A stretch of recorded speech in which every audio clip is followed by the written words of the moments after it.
नमस्कार बच्चों, मैं डिम्पल सैनी लेकर आई हूँ आप सभी के लिए संस्कृत की ऑनलाइन क्लास। तो आप सभी का बहुत बहुत स्वागत है आपकी इस कक्षा में। तो देखिए बच्चों, हम पढ़ रहे हैं Bihar board 10th class Sanskrit Piyusham भाग 2। और पीयूषम भाग 2 का अभी तक हमने 3 चैप्टर कर लिए हैं। तीनों चैप्टर ही हमारे क्वेश्चन आंसर के साथ में कंप्लीट हो गए हैं और मुझे लगता है आपको बहुत अच्छे से समझ में आ रहे होंगे। अब आज जो हम शुरू करने वाले हैं लेक्चर नंबर 1 के रूप में, वो है हमारा 10th क्लास संस्कृत का 4th चैप्टर और जिसका नाम है संस्कृत साहित्य लेखिका। अब संस्कृत साहित्य में साहित्यकारों के बारे में, लेखकों के बारे में तो हमने बहुत कुछ जाना था।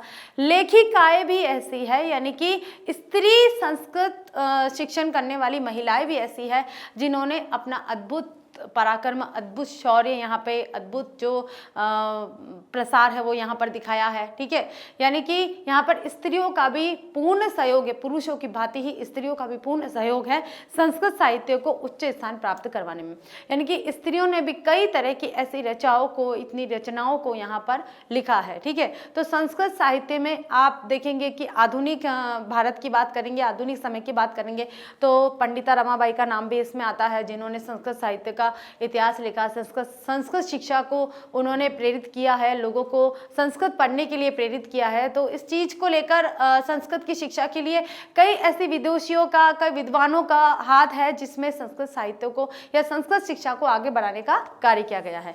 तो इसी संस्कृत साहित्य लेखिका पाठ के आधार पर हम जानेंगे कि कौन कौन सी ऐसी लेखिकाएं थी जिन्होंने संस्कृत भाषा को आगे बढ़ाने में, इसको समृद्धशाली बनाने में अपना अभूतपूर्व योगदान दिया है। तो शुरू करते हैं।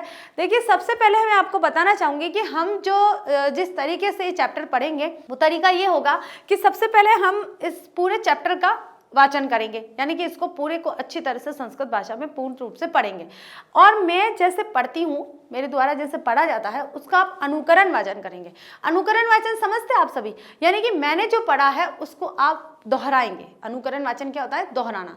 संस्कृत पढ़ने का एक तरीका होता है, पहले वाचन किया जाता है, फिर उसके बाद में अनुकरण वाचन किया जाता है, यानी कि आप लोगों के द्वारा उसका पूरा दोहरान किया जाता है, उसको अनुकरण वाचन कहते हैं। तो यहाँ भी हम ऐसे ही करेंगे। पूरे चैप्टर को मैं पढ़ूंगी, उसके बाद आप उसको पढ़ना सीखेंगे, क्योंकि जब तक हम संस्कृत पढ़ेंगे नहीं, छोटे छोटे शब्दों को या बड़े बड़े शब्दों को टुकड़े करके, और जब तक हम पढ़ेंगे नहीं, प्रैक्टिस नहीं करेंगे, अभ्यास नहीं करेंगे, तब तक हमें संस्कृत की रीडिंग नहीं आएगी। कई बच्चों को तो हिंदी की भी रीडिंग नहीं आती है, बहुत मुश्किल होता है उनको कठिन शब्द पढ़ना।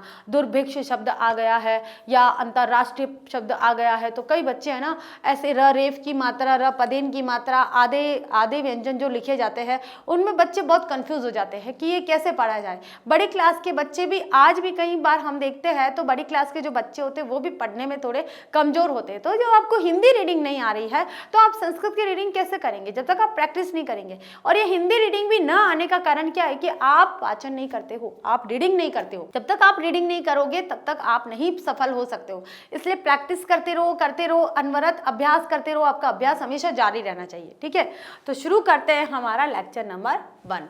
तो ये है, देखिए, संस्कृत साहित्य इतिहास, संस्कृत साहित्य लेखिका। संस्कृत साहित्य की जितनी लेखिकाएं हैं उनके बारे में बताया गया। तो सबसे पहले हम इस चैप्टर को पढ़ेंगे। समाजस्य यानम पुरुषे नारीभिश्च चलति साहित्य अपि उभयो समानं महत्वम् अधुना सर्वभाषासु साहित्य रचनायां स्त्रियो अपि तत्परा सन्ति। अब देखिए, ये जो चिन्ह बताया है ना बच्चों, ये वाला जो चिन्ह बताया है, ये इसको क्या बोलते हैं? अवग्रह चिन्ह बोलते हैं। क्या बोलते हैं? अवग्रह चिन्ह। और ये प्लुत स्वर कहा जाता है। कौन सा स्वर कहा जाता है? प्लुत स्वर कहा जाता है। ये एक स्वर है। ठीक है, तो इसे अवग्रह चिन्ह भी कहा जाता है। और जो अ से उच्चारित किया जाता है, इसका उच्चारण स्थान क्या होता है? कंठ होता है, और अ के समान ही होता है। जैसे अ बोला जाता है वैसे ही ये बोला जाता है। ठीक है, अ के स्थान पर ही इसे रखा गया है। ठीक है, तो स्त्रियों अपि तत्परा सन्ति यशश्च लभन्ते।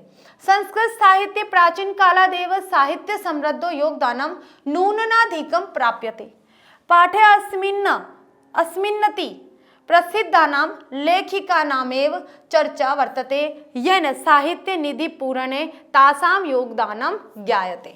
ठीक है, तो देखिए बच्चों, ये तो था हमारा परिचय कि ये जो संस्कृत साहित्य लेखिका है उनका ये परिचय बताया गया है कि ये जो चैप्टर शुरू करने जा रहे हैं वो किस उपलक्ष्य में, किस प्रसंग में शुरू करने जा रहे हैं, ये बताया है। ठीक है, अब यहाँ से हमारा चैप्टर स्टार्ट होता है। विपुलं संस्कृत साहित्यं विभिन्न कविभिः शास्त्रकारैश्च संवर्धितं। वैदिक कालादारभ्य शास्त्राणां काव्याञ्च रचने रक्षणे च यथा पुरुषा दत्तचित्ता अभवन् तथैव स्त्रियो अपि दत्तावधाना प्राप्यन्ते। वैदिक युगे मंत्राणां दर्शका न केवला ऋषय प्रत्युत ऋषिका अपि सन्ति। ऋग्वेदे 24 अथर्ववेद च 5 ऋषिका मंत्रदर्शनवत्यो निर्देश्यन्ते यथा यमी, अपाला, अपाला, उर्वशी, इंद्राणी, वागाभ्रणी इत्यादय। आगे देखिए, बृहदारण्यकोपनिषदि याज्ञवल्क्यस्य पत्नी मैत्रेयी दार्शनिक रुचिमती वर्णिता यां याज्ञवल्क्य आत्मतत्त्वं शिक्षयति। जनकस्य सभायां शास्त्र अर्थ कुशला गार्गी वाचक्नवी तिष्ठति स्म। सभा महाभारते अपि जीवन पर्यंत वेदांत अनुशीलन पराया सुलभाया वर्णनम लभ्यते। वैदिक लौकिक संस्कृत साहित्ये प्रायेण 40 कवयित्रीणां सार्धशतकं पदानि स्फुटरूपेण इतस्ततो लभ्यन्ते। तासु विजयाङ्का प्रथम कल्पा वर्तते। सा च श्यामवर्णा सदिति पद्येनानेव स्फुट भवति। नीलोत्पलदल श्यामां विजयाङ्का कामजानना व्रथैव दण्डिना प्रोक्ता सर्वशुक्ला सरस्वती। तस्य काल अष्टम शतकमित्यनुमीयते। चालुक्यवंशस्य चन्द्रादित्यस्य राज्ञी विजय भट्टारिकेव विजयाङ्का इति बहवो मन्यते। किंच शीला भट्टारिका, देवकुमारिका, रामभद्राम्बा प्रभृतयो दक्षिण भारतीय संस्कृत लेखिका स्फुट पद्ये प्रसिद्धा। आगे देखिए बच्चों, विजयनगर राज्यस्य नरेशा संस्कृत भाषा संरक्षणाय कृत प्रयासा आसीन्निति विदितमेव। तेषान्मन्त पुरेरपि संस्कृत रचना कुशला राज्यो अभवन्। कंपनारायस्य 14 राज्ञी गंगादेवी मधुरा विजयम इति महाकाव्यं स्वस्वामिनो मुदुरे विजय घटनामाश्रित्य रचयतं। तत्रालङ्काराणां सन्निवेशः आवर्जको वर्तते। तस्मिन्नेव राज्ये 16 शतके शासनं कुर्वतः अच्युततारयस्य राज्ञी तिरुमावलाम्बा वरदाम्बिका परिणय नामकं प्रौढ चंपूकाव्य रचयत। तत्र संस्कृत गद्यस्य छटा समस्त पदावल्या ललित पद विन्यासेन चातीव शोभते। संस्कृत साहित्य प्रयुक्तं दीर्घतम समस्त पदमपि तत्रैव लभ्यते। आगे देखिए, आधुनिक काले संस्कृत लेखिकासु पंडिता क्षमाराव 1890 से 1953 ईस्वी तक नामधेया विदुषी अति प्रसिद्धा। तया स्वपितु शंकर पांडुरंग पंडितस्य महतो विदुषो जीवनचरितं शंकरचरितम् इति रचितं।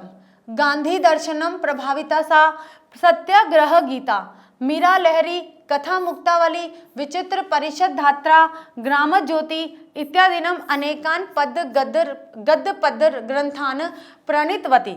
वर्तमान काले लेखनरतासु कवित्रीषु पुष्पा दीक्षित, वनमाला, भवालंकार, मिथिलेश कुमारी मिश्र प्रभृतयो अनुदीतनम संस्कृत साहित्यम पूरयन्ति। तो इस तरह से आपको पाठ का वाचन करना है, इस तरह से आपको चैप्टर को पढ़ना है। सबसे पहले आपको पढ़ना सीखना है, उसके बाद इसका अनुवाद सीखना है। जब तक आप पढ़ोगे नहीं ढंग से तो आपको शब्द का पता कैसे चलेगा कि शब्द क्या है, और फिर उसका अर्थ जानेंगे। जब तक हम शब्द का उच्चारण ही ढंग से नहीं करेंगे तो हम इसका अर्थ कैसे देखेंगे। ठीक है, तो यहाँ तक हमारा पूरा चैप्टर हुआ है। अब बच्चों हम करते हैं इसका अनुवाद। तो अनुवाद में देखिए, जो परिचय बताया था सबसे पहले हम उसका अनुवाद करते हैं कि समाजस्य यानम पुरुषे, समाजस्य यानी कि समाज का यान, समाज का यान। ठीक है, समाजस्य यान यानी समाज का यान, यानी कि समाज की जो गाड़ी है, समाज का जो वाहन है, यानम पुरुषे नारीभिश्च चलती, च यानी और, समाज का जो यान है, समाज की जो गाड़ी है, वाहन है, वो पुरुष और नारी दोनों से चलता है, एक व्यक्ति से नहीं चलता है। समाज के दो आवश्यक पहलू है, स्त्री और पुरुष, और स्त्री और पुरुष से ही इस समाज की गाड़ी चलती है। साहित्य अपि उभयो समानम महत्व, उभयो का मतलब क्या होता है? दोनों, उभयों का मतलब दोनों, कि साहित्य में भी, अपि यानी भी, साहित्य में भी दोनों का समान महत्व है। किन दोनों का? स्त्री और पुरुष का। ठीक है। अधुना सर्व भाषासु, कि आज के समय, या फिर हम बोल सकते हैं वर्तमान में, क्या बोल सकते हैं? वर्तमान में सर्व भाषासु, सभी भाषाओं में, साहित्य रचनायाम स्त्रियों अपि तत्परा संति यशश्च लभन्ते। आज वर्तमान में सभी भाषाओं की रचना में, साहित्यकार के क्षेत्र में, साहित्य रचना में स्त्रियां भी तत्पर है और यश प्राप्त करती है। यानी कि स्त्रियां भी आज कार्य कर रही है साहित्य रचना के क्षेत्र में, चाहे वो संस्कृत साहित्य का हो, चाहे वो हिंदी साहित्य का हो, चाहे वो अंग्रेजी साहित्य का हो। ठीक है।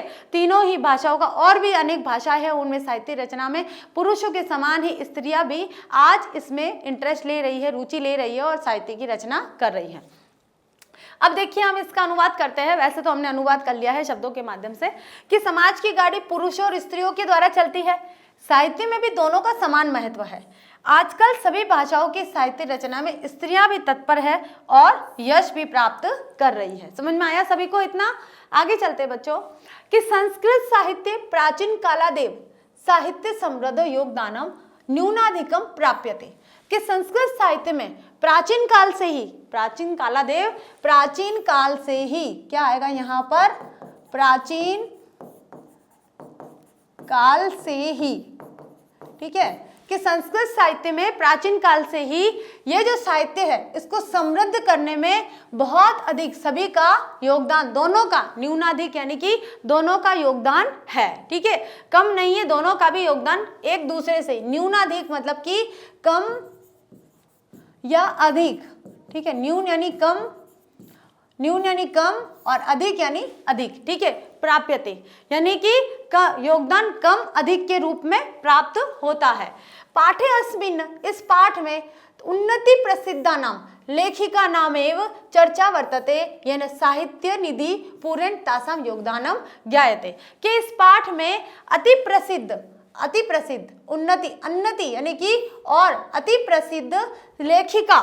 प्रसिद्ध लेखिकाओं की चर्चा की गई है, जिसमें साहित्य निधि पूर्ण, जिससे साहित्य निधि, साहित्य रूपी जो खजाना है, निधि किसे बोलते हैं?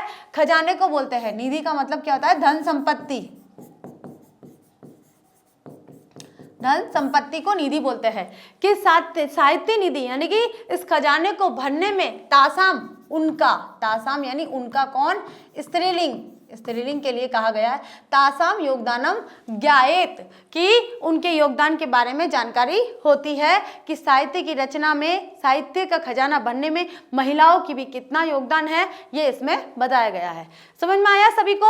अब हम इसका अनुवाद करते हैं, कि संस्कृत साहित्य में प्राचीन काल से ही साहित्य को समृद्ध करने में दोनों का योगदान कम अधिक के रूप में प्राप्त होता रहा है। कहीं पर पुरुष कम है तो कहीं पर महिलाएं अधिक है, कहीं पर महिलाएं कहीं कम है तो कहीं पर पुरुष अधिक है। इस तरह से कम अधिक के रूप में अपने आप को बैलेंस करते हुए इस समाज की गाड़ी को चला रहे हैं। ठीक है। इस पाठ में अति प्रसिद्ध लेखिकाओं की भी चर्चा की गई है, जिसमें साहित्य रूपी खजाना बनने में उन स्त्रियों का योगदान के बारे में जानकारी होती है, कि साहित्य का खजाना बनने में महिलाओं ने भी कम योगदान नहीं दिया है। ठीक है। आगे चलते बच्चों, अब यहाँ से हमारा चैप्टर मतलब ऑथेंटिक रूप से स्टार्ट होता है। कि अभी तक हमने क्या पढ़ा था? परिचय पढ़ा था, और उससे पहले हमने पूरे पाठ का वाचन किया था, उसको रीड किया था, किस तरह से रीडिंग करनी है। यहाँ से हमारा चैप्टर स्टार्ट होता है कि साहित्य इतिहास में लेखिकाओं की क्या भूमिका है, यानी कि महिला कवयित्री, महिला लेखिका है, जो स्त्री साहित्यकार है, उनका क्या योगदान है, और कौन कौन सी स्त्रियाँ थी जो प्राचीन काल में इतनी शिक्षित थी, जिनका नाम आज भी उल्लेखनीय रूप से लिया जाता है। शुरू करते हैं कि विपुलम संस्कृत साहित्यम विभिन्न कवि भी शास्त्र कार्यश्च संवर्धितम वैदिक कालादारभ्य शास्त्राणां काव्यानांच रचने संरक्षणे यथा पुरुषा दत्त चित्ता अभवन् तथैव स्त्रियों अपि दत्तावधाना अवधाना प्राप्यन्ते। क्या कहा गया है कि विपुल, विपुल का मतलब क्या होता है? विशाल। क्या मतलब होता है? विशाल। कि विशाल संस्कृत साहित्य विभिन्न कवि और शास्त्रकारों से संवर्धित है, भरा हुआ है। कि ये जो बड़ा विशाल संस्कृत साहित्य है, जो साहित्यकारों और कवियों के द्वारा रचा गया है, ये पूरा भरा हुआ है, विशाल, यानी कि विशाल संस्कृत साहित्य विभिन्न अनेक कवि और अनेक शास्त्रकारों के द्वारा रचा गया है। वैदिक कालारभ्य, वैदिक काल के आरंभ में शास्त्राणाम काव्यानांच, शास्त्रों और काव्यों को रचने और उनको संरक्षण देने में, यानी कि शास्त्र वैदिक काल के आरंभ से ही शास्त्रों को रचने और उनको संरक्षण यानी कि उनको सुरक्षित करने में यथा पुरुष दत्त चित्ता, जिस प्रकार से पुरुष ध्यान केंद्रित होकर एकाग्रचित होकर कार्य में लग गए थे, उनके संरक्षण में और उनको लगने में अभवन लग गए थे, तथैव, उसी प्रकार, तथैव का मतलब क्या होता है? उसी प्रकार स्त्रियों अपनी, स्त्रियां भी दत्तावधान, सावधान थी। क्या थी? सावधान थी। प्राप्यन्ते, उन्होंने भी इस तरह की सावधानी प्राप्त करी थी और उन्होंने भी साहित्य को रचने में अपनी महत्वपूर्ण भूमिका निभाई है। क्या कहा है? कि विशाल संस्कृत साहित्य विभिन्न कवि और शास्त्रकारों से भरा हुआ है, उनके द्वारा रचा गया है। वैदिक काल के आरंभ से ही शास्त्रों को और काव्यों को रचने में जो संरक्षण जिस प्रकार से पुरुषों ने दिया था, उसी प्रकार से स्त्रियां भी इसके प्रति सावधान रही थी। ठीक है, आगे देखिए, अब इसका अनुवाद करते हैं कि विशाल संस्कृत साहित्य अनेक कवियों और शास्त्रकारों द्वारा अत्यधिक समृद्ध किया गया है। वैदिक काल के आरंभ से ही शास्त्रों और काव्यों की रचना और संरक्षण में पुरुष के समान स्त्रियां भी सावधान थी, यानी कि स्त्रियां भी अपने कर्म में डटी हुई थी। समझ में आया सभी को? यहाँ तक का अर्थ सभी को समझ में आया? आगे चलते हैं हम हमारे पैराग्राफ नंबर 2 की तरफ। वैदिक युगे मंत्राणाम दर्शका न केवल ऋषय प्रत्युत ऋषिका अपि संति, कि वैदिक युग में मंत्रों की दर्शका यानी कि मंत्रों को का उच्चारण करने में, मंत्रों को का निर्माण करने में केवल ऋषियों ने ही कार्य नहीं किया है, केवल ऋषि जो थे, जो पुरुष थे, उनने ही इसका उच्चारण नहीं किया है, प्रत्युत, बल्कि ऋषिका अपि संति, बल्कि ऋषिकाएं जो महिला ऋषि थी वे भी इसमें सम्मिलित थी। ऋग्वेदे चतुर्विंशत अथर्ववेदे, ऋग्वेद के चतुर्विंशति यानी कि विंशति यानी कि 24वें च पंच ऋषिका, ऋग्वेद में 24 ऋषिकाएं और अथर्ववेद में 5 ऋषिकाएं। अथर्ववेद में कितनी बताई है? 5 ऋषिकाएं मंत्र दर्शनवत्यो निर्दिश्यन्ति, कि मंत्रों का उच्चारण करते हुए पाई गई है। यथा यमी, अपाला, उर्वशी, इंद्राणी, वागम्भृणी इत्यादि। ये कौन कौन सी है? उनमें से देखिए बहुत सी है। ऋग्वेद में 24 और अथर्ववेद में 5, लेकिन सभी का नाम यहाँ नहीं लिया गया है, कुछ ही का नाम लिया गया है, जिनमें यमी, अपाला, उर्वशी, इंद्राणी, वागम्भृणी आदि आदि नाम दिए गए हैं। समझ में आया सभी को? अब देखिए इसका अनुवाद करते हैं कि वैदिक युग में ऋषि एवं ऋषि पत्नी दोनों ही मंत्रों की रचना करते थे। ऋग्वेद में 24 और अथर्ववेद में 5 ऋषि पत्नियां उल्लेखित की गई है। यमी, अपाला, उर्वशी, इंद्राणी, वागम्भृणी आदि आदि इतनी ऋषि पत्नियों के यहाँ पर नाम अंकित है। आप उदाहरण के रूप में लिख सकते हो, ये नाम भी काफी अगर आपके क्वेश्चन में आता है तो। ठीक है, समझ में आया सभी को? अब चलते हैं हमारे अगले गद्यांश की तरफ। बृहद अरण्यकोपनिषद, बृहद अरण्यकोपनिषद, इसका मतलब होता है बृहदारण्यक। उपनिषद का नाम है ये बृहदारण्यक। ठीक है, बृहदारण्यक उपनिषद याज्ञवल्क्य से पत्नी मैत्रेयी दार्शनिक रुचिमती वर्णिता याम याज्ञवल्क्य आत्म तत्व शिक्षयति। अब देखिए क्या कहा गया है कि बृहदारण्यक उपनिषद जो कहा गया है, उपनिषद आपको पता है कितने हैं? 108 है। उनमें से कई उपनिषद आप देखिए बिहार बोर्ड से है, तो जो हमने मंगलम पाठ पढ़ा था सबसे पहला, उसमें 4 उपनिषदों के बारे में बताया गया था। तो 4 उपनिषद ये है, और भी 108 उपनिषद है, उनमें से 4 का नाम वो पढ़ लिया है। 5वां आप ये देख लीजिए कि बृहदारण्यक उपनिषद।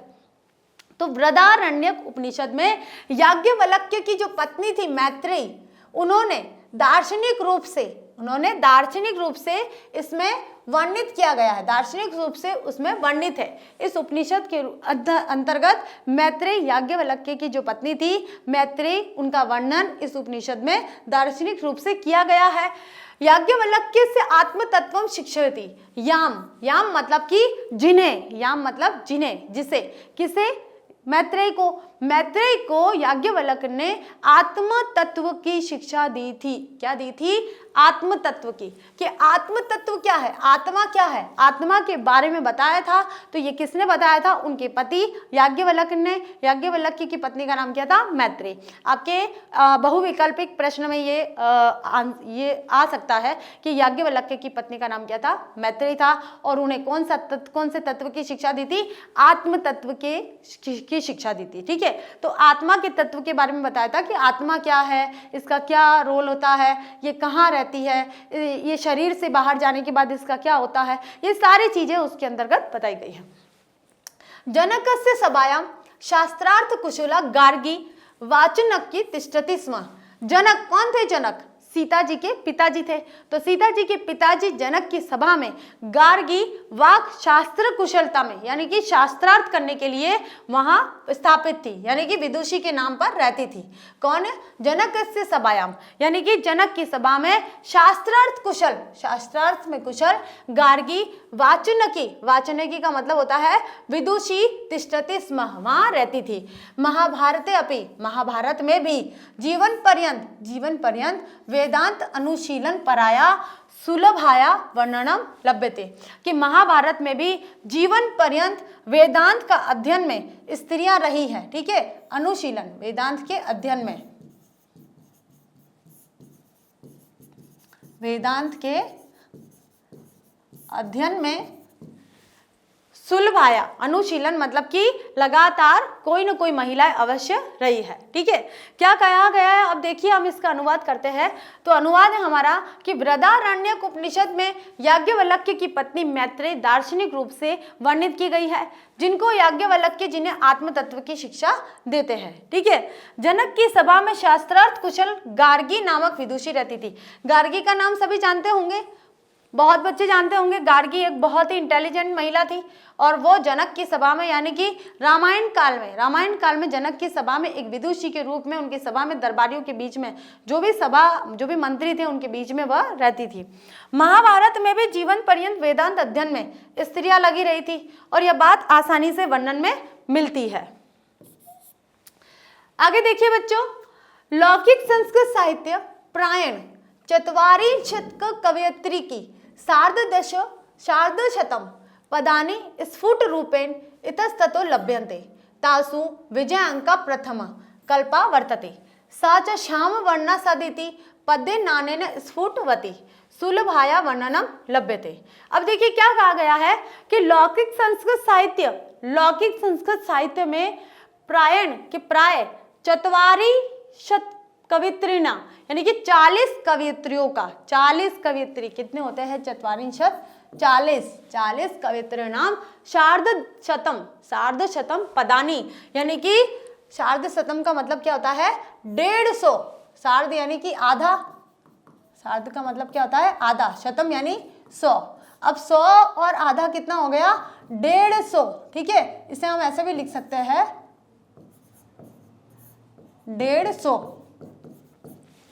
150 पदे स्फुट रूपेण इतस्ततो लभ्यन्ते। 150 पदे स्पष्ट रूप से यहाँ वहाँ हमें मिलते हैं, यहाँ वहाँ हमें प्राप्त होते हैं।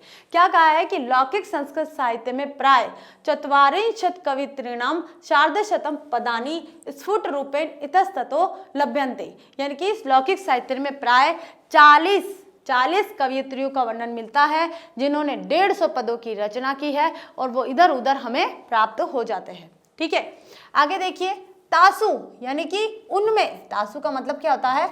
उनमें, और ये भी स्त्रीलिंग है। यहाँ पर देखिए तस्या, तासु, है ना, याम, ये सब स्त्रीलिंग है।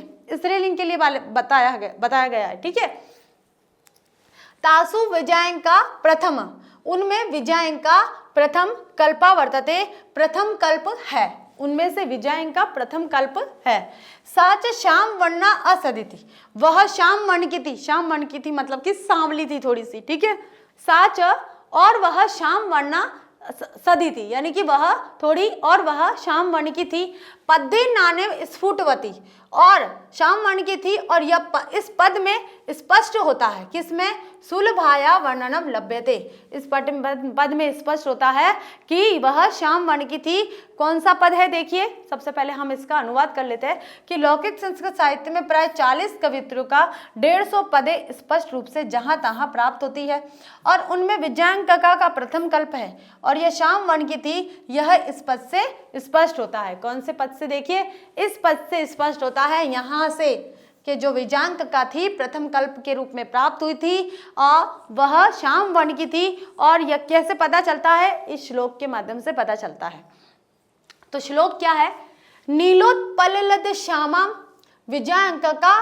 विजयांकका मजानता व्रथेव दंडीना प्रोक्ता सर्व शुक्ला सरस्वती।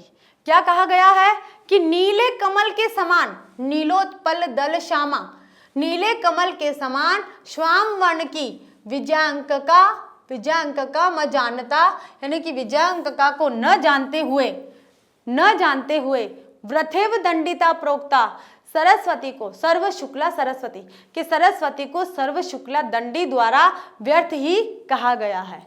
क्या, यह दंडीना, दंडी कौन है, एक महाकवि है।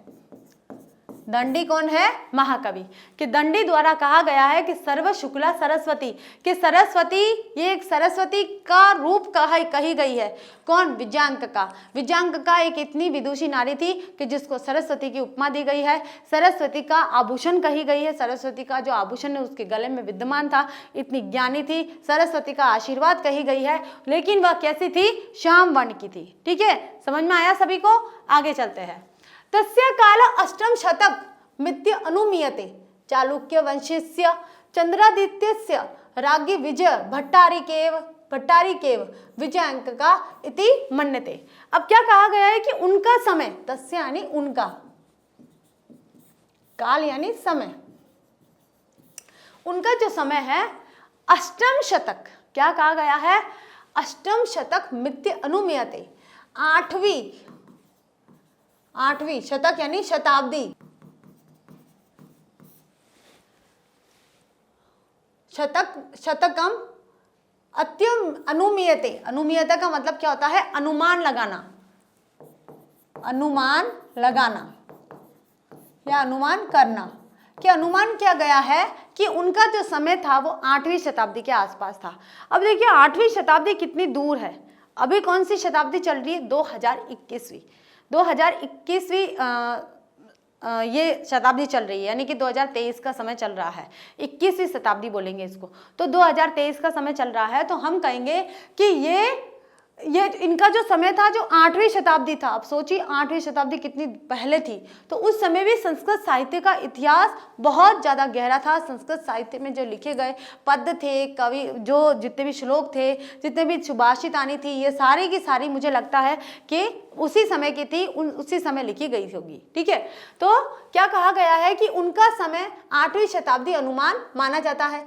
चालुक्य वंशस्य चंद्रादित्यस्य राज्ञी विजय भट्टारिका विजयांकका इति मन्यते।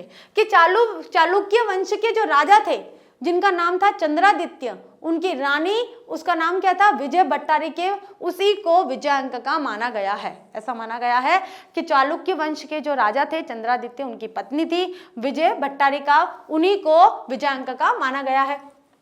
किंच शीला भट्टारिका देवकुमारिका राम भद्रांबा प्रभृतयो। अब क्या कहा गया है, कुछ और, किंच यानी कुछ और भी है, जिसमें शीला भट्टारिका, देवकुमारिका, राम भद्रांबा आदि दक्षिण भारतीय संस्कृत लेखिका स्फुट पद्य प्रसिद्धा, दक्षिण भारत की संस्कृत पद्य की कवियत्री के रूप में प्रसिद्ध हो चुकी है। ठीक है, समझ में आया सभी को इतना। अब हम इसका अनुवाद करते हैं कि उनका समय 8वीं शताब्दी अनुमान किया जाता है। उनके विद्वानों का मानना है कि अनेक विद्वानों का मानना है कि चालुक्य वंश के राजा चंद्रादित्य की पत्नी विजय भट्टारिका ही विजयांका है, ऐसा माना गया है। कुछ और शीला भट्टारिका, देवकुमारिका, रामभद्रांबा आदि दक्षिण भारतीय संस्कृत लेखिकाओं की कविताएं प्रसिद्ध है। ठीक है, आगे चलते हैं बच्चों। विजयनगर राज्य से नरेशा, विजयनगर राज्य के राजा, नरेशा का मतलब क्या होता है? राजा, राजाओं, है ना, बहुवचन हो गया, राजाओं। संस्कृत भाषा संरक्षणाएं, संस्कृत भाषा के संरक्षण में या संस्कृत भाषा की रक्षा में कृत प्रयासा आसीन्नति विदितमेव तेषान्मन्त पुरेरपि संस्कृत रचना कुशला राज्ञो अभवन। क्या कहा गया है कि विजयनगर के राजा ने संस्कृत भाषा के संरक्षण में जो प्रयास किया गया है, वह कहने उनके द्वारा जो प्रयास किया गया है वो और प्रयास फिर से हुआ है, यानी कि जितना प्रयास उन्होंने किया है उनके द्वारा मंतः पुरे अपि जो प्रयास किया गया है वह हमें पता है, विदितमेव यानी कि हमें पता है। विजयनगर के राजाओं के द्वारा संस्कृत भाषा के संरक्षण में जो भी प्रयास किया गया है उसके बारे में सभी को पता है, विदितमेव यानी कि सभी ही जानते हैं। तेषाम अंतपुरे अपि यानी कि उनके अंतपुर में, अंतपुर का क्या मतलब होता है? राज्य के अंतर्गत, राज्य में, अंतपुर मतलब राज्य में संस्कृत रचना कुशला राज्ञो अभवत, संस्कृत के रचना कुशल राजा हुए थे। कंपन रायस्य चतुर्दश शतकम होता है। ठीक है, कंपन राय की जो पत्नी, कंपन राय का जो समय था चतुर्दश शतकम, चतुर्दश शतकम का मतलब होता है 14वीं शताब्दी। क्या बोलते हैं? 14वीं शताब्दी के कंपन राय जो 14वीं शताब्दी के थे, उनकी राज्ञी का मतलब क्या होता है? रानी या पत्नी गंगा देवी ने मधुरा विजयम नामक एक रचना है। इति महाकाव्य, ऐसा महाकाव्य स्वस्वामिनो अपने स्वामी मधुरे, जो मधुरे के रहने वाले थे, विजय घटनामाश्रित रचयत, विजय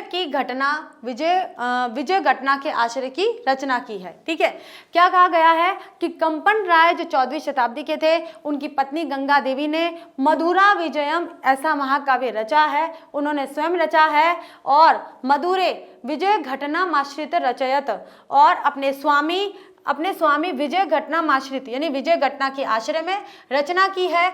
और तत्रालंकारम, तत्र यानी कि वहाँ या उसमें, इस रचना के अंतर्गत अलंकारों का, उसमें अलंकारानाम सन्निवेश आवर्जको वर्तते, अलंकारों का सुंदर प्रयोग किया गया है। किसने? ये जो कंपन राय थे जो 14वीं शताब्दी के थे, उनकी पत्नी गंगा देवी ने मधुरा विजय नामक एक महाकाव्य रचा, उसमें उन्होंने स्वयं रचा है। और उसके अंदर उन्होंने अपने पति, अपने स्वामी विजय, उनके विजय की घटनाओं का आश्रय लेकर रचना की है। और उस रचना में अलंकारों का सफल प्रयोग और सुंदर प्रयोग किया गया है। ठीक है, समझ में आया? अब देखते हैं हम इसका अनुवाद कि विजयनगर के राजा ने संस्कृत भाषा की रक्षा के लिए जितना प्रयास किया है वह ज्ञात ही है सभी को। उनके अंतःपुर में संस्कृत के कुशल रचनाकार हुए। 14वीं शताब्दी में कंपन राय की रानी गंगा देवी मधुरा विजयम नामक महाकाव्य की अपने स्वामी विजय घटना के आश्रय में रचना की है और उसमें अलंकारों का सुंदर प्रयोग हुआ है। समझ में आया सभी को? आगे चलते बच्चों। अब देखिए क्या है कि तस्मिन नेव राज्य, उसी राज्य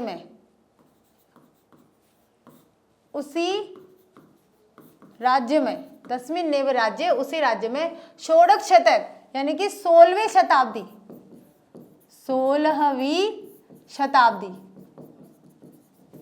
16वीं शताब्दी तक शासन किया। अच्युत रायस्य राज्ञी यानी कि अच्युत रायस्य राज्ञी, अच्युत राजा की जो पत्नी थी रानी तिरुमलांबा वरदाम्बिका परिणय, तिरुमलांबा और वरदाम्बिका परिणय दोनों के प्रेम का नामक प्रौढ़ एक पुराना, बहुत ही पुराना चंपुक काव्य रचित, एक चंपुक काव्य पद्यात्मक रूप में रचा है उन्होंने। ठीक है, तत्र संस्कृत गद्य से छटा, वहां संस्कृत गद्य की छटा समस्त पदावल्या ललित पद विन्यासेन चा अतीव शोभते, वहां पर संस्कृत गद्य की छटा समस्त पदों में और सुंदर ललित पदाओं में देखने को मिलती है। अतीव शोभती, अतीव सुंदरता लगती है। संस्कृत साहित्य प्रयुक्तम दीर्घतम प्रयुक्तम दीर्घतम समस्त पदमपि तत्रैव लभ्यते। संस्कृत साहित्य में जो प्रयुक्त किया गया है वो सबसे लंबे समस्त, यानी कि संस्कृत साहित्य में लंबे समस्त पद का उसी में प्रयोग हुआ है, वही हमें प्राप्त होता है। ठीक है, अब इसका अनुवाद देखेंगे कि उनके ही राज्य में 16वीं शताब्दी में राज्य करते हुए अच्युत राय की पत्नी यानी कि रानी तिरुलांबा वरदाम्बिका परिणय नामक विशाल चंपू काव्य की रचना की। उसमें संस्कृत गद्य की छटा तथा सुंदर पद विन्यास अति रमणीय है। संस्कृत साहित्य में लंबे समस्त पद का प्रयोग उसी में हुआ है, किसमें? चंपू काव्य में। तो इस चंपू काव्य का इतिहास 16वीं शताब्दी का माना जाता है। आगे देखिए बच्चों, आधुनिक काले संस्कृत लेखिकासु, आधुनिक काल में यानी कि वर्तमान काल में, क्या वर्तमान काल में संस्कृत लेखिकाओं में पंडिता क्षमा राव जो 1890 से 1953 ईस्वी तक की मानी जाती है, नामधेया विदुषी अति प्रसिद्धा, कि नाम की क्षमा राव नाम की जो पंडिता क्षमा राव नाम की जो एक विदुषी है वह बहुत ही प्रसिद्ध है। अतीव का मतलब बहुत, अतीव का मतलब क्या होता है? बहुत होता है। तया स्वपितु शंकर पांडुरंग पंडितस्य, वे अपने पिता, स्वपितु का मतलब होता है अपने पिता, उनके पिता का नाम क्या था?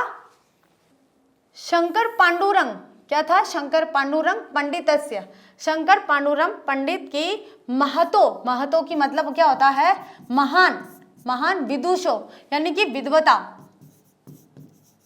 विद्वता जीवन चरितम शंकर चरितम इति रचित। अब क्या कहा गया है? देखिए कि आधुनिक काल की संस्कृत लेखिकाओं में पंडिता क्षमा राव का नाम बहुत अधिक लिया जाता है, और इन्होंने क्या करा था कि अपने पिता जिनका नाम था शंकर पांडुरंग पंडित, उनके नाम से इतनी महान विद्वता बता दी कि उनके जीवन चरित्र को लेकर शंकर चरितम नामक एक रचना रच डाली। किन्होंने? पंडिता क्षमा राव ने। ठीक है, तो आधुनिक काल में संस्कृत लेखिकाओं में पंडित क्षमा राव नाम की विदुषी बहुत प्रसिद्ध है।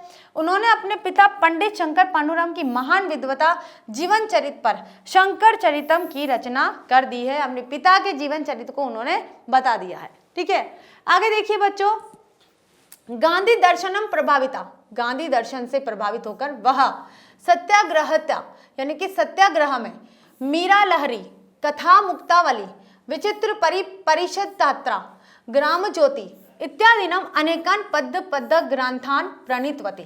अब देखिए कौन? क्षमा राव जी के बारे में बताया गया है कि पंडिता क्षमा राव जी के बारे में और बताया है कि गांधी दर्शन से प्रभावित होकर, गांधीवादी जो विचारधारा है, गांधी दर्शन किसे कहेंगे? गांधीवादी विचारधारा, गांधी जी के विचारों की समर्थक कहेंगे हम, गांधी जी के विचारों की समर्थक। ठीक है, कि गांधीवादी विचारधारा से प्रभावित होकर उन्होंने सत्याग्रह गीता, मीरा लहरी, कथा मुक्तावली और विचित्र परिषद धात्रा, ग्राम ज्योति आदि अनेक पद और पद्यों के ग्रंथ प्रणीतवती, गद्य और पद्य की रचना की है। आगे देखिए बच्चों, वर्तमान काले लेखन तासु, वर्तमान काल में लेखन के लिए कवित्रिसु, वर्तमान काल में लेखन के लिए कवित्रिसु लेखिकाओं में और कवियों में, यानी कि जितनी भी लेखिकाएं हैं और कवित्री हैं उनमें पुष्पा दीक्षित, वनमाला भवालकर, मिथिलेश कुमारी मिश्र प्रभृतयो अनुदितम संस्कृत साहित्यम पूरयन्ति। क्या कहा गया है कि इस समय यानी कि वर्तमान समय में लेखन कार्य में संलग्न कवित्रियों में पुष्पा दीक्षित, क्या नाम है? पुष्पा दीक्षित, वनमाला भवालकर, ये एक ही नाम है, मिथिलेश, ठीक है, मिथिलेश कुमारी, मिश्र प्रभृतयो अनुदिति यानी कि ये आए दिन संस्कृत साहित्य को पूरा करते हैं। पूरयन्ति यानी कि पूरा करते हैं। पूरयन्ति का मतलब क्या होता है? पूरा करते हैं। ठीक है, ये सब हमारी संस्कृत साहित्य की कवित्रिया है, यानी कि उनको संस्कृत साहित्य की लेखिका भी कहेंगे। ठीक है, तो देखिए बच्चों, यहाँ हमारा जो चैप्टर है वो समाप्त हुआ है। हम इसका अर्थ कर लेते हैं कि इस समय लेखन कार्य में संलग्न कवित्रियों में पुष्पा दीक्षित, वनमाला भवालकर, मिथिलेश कुमारी मिश्र आदि आए दिन संस्कृत साहित्य को पूरा करते हैं। तो इस तरह से संस्कृत साहित्य लेखिकाओं का प्राचीन काल से लेकर आधुनिक समय तक, वर्तमान समय तक, आज के समय तक का वर्णन दिया गया है कि आज ही नहीं, प्राचीन काल से ही संस्कृत साहित्य की लेखिकाओं का पर्चा ऊपर लहरा रहा है और हमेशा लहराएगा, सदा लहराएगा। जिससे समाज को चलाने के लिए दो पहियों में एक पुरुष और एक स्त्री होते हैं, वैसे ही साहित्य को ऊपर उठाने में एक पुरुष और एक स्त्री दोनों का सहयोग आवश्यक होता है और दोनों मिलकर ही इस समाज के साहित्य को, इस संस्कृत साहित्य को भी ऊपर उठाने का कार्य करते हैं। इसी के साथ देखिए बच्चों, आज हमारा Bihar board 10th class Sanskrit में 4th चैप्टर संस्कृत साहित्य लेखिका जो चैप्टर है उसका अनुवाद पूरा हो गया है लेक्चर नंबर 1 के रूप में। लेक्चर नंबर 2 के रूप में हम इससे जुड़े हुए कुछ महत्वपूर्ण प्रश्न उत्तर लेकर फिर से हाजिर होते हैं। तब तक के लिए थैंक यू।